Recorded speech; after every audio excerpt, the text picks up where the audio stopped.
This is Ray Marie Vlog. Ako yung nanghingi ng tulong para sa mama ko kasi meron siyang gallstone at andito siya naka-admit. Ngayong araw na to ang kanyang opera. So 3 weeks and 2 days siya nandito. Matagal siyang ginawa ng schedule sa kanyang opera kasi meron pang mga days na ginawa sa kanya. Tulad nung una naming punta dito, meron siyang ubo. So, pinapa-okay pa yung ubo niya bago operahan. Pero, sad to say, nung last weeks, nakita sa kanyang laboratory na mababa yung kanyang hemoglobin. So, kinakailangan niyang abunuhan ng puting dugo. So, at walang nakastock na puting dugo dito. So, pumunta pa si Papa sa kabilang hospital para kumuha. So, ayun na nga. So, ngayon, good news. Wala na si Mama mamaya. So, puntahan na natin si Mama. Dito na ako sa hospital. Ayan, kasama ko yung mama ko. Kami yung nagbantay ngayon. Ayan, kasama ko yung partner ko. Ayan, nagpasalamat kami sa Team Rowell Lipat, especially kay Sir Rowell Lipat, kay Sis Luz Lipat, kay Sis G. Franco, kay Sis Juan Wanmig, kay Sir Darren at kay Sir Dong Tibidong. Ayan, maraming salamat sa ibinigay nyo tulong sa mama ko. Ayan ma, anong masasabi mo?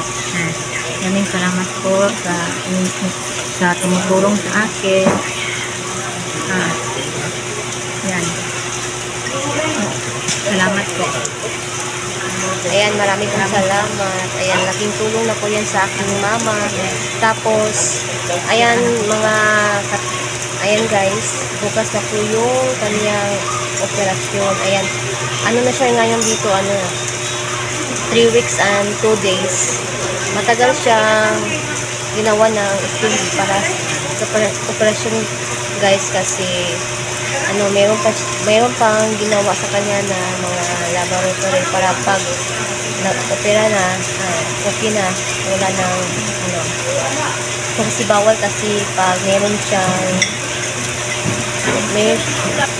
bawal kasi siya pag meron siyang bawal operahan. Katulad nung nandito kami, unang punta namin dito, meron siyang ubo. So, bawal kasi siya pag may ubo.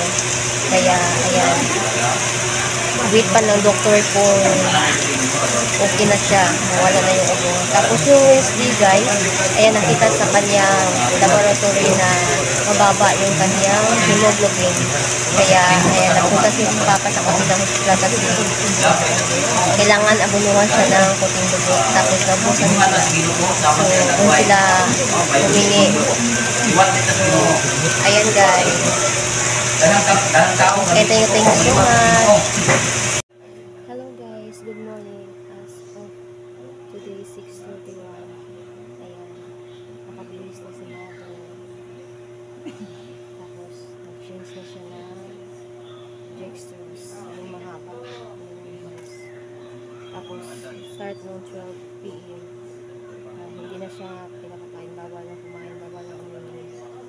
Kasi baka mamaya, operahan na si Mama.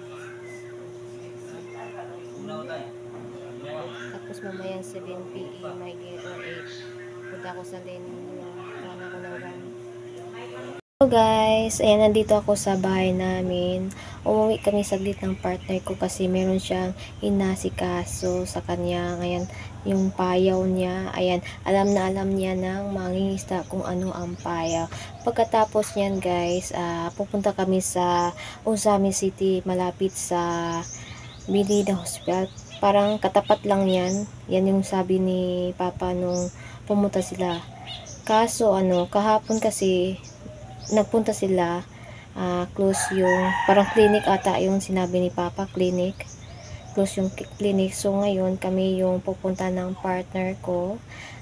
Meron kasing nagpa-biopsy yung doktor. Yan na lang yung inaantay nila. Baka kasi resitaan si mama bago siya umuwi. So, ngayon guys, ipakita ko sa inyo yung mama ko, yung katapos niyang maoperahan. Ayan guys, ito na yung mama ko. Ayan, kakatapos lang operahan. Thanks God guys kasi success yung operation niya. Ayan siya oh.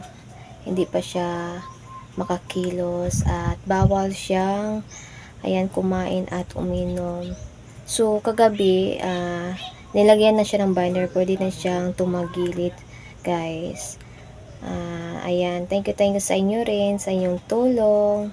Ayan, update ko kayo sa pinapa-biopsy namin.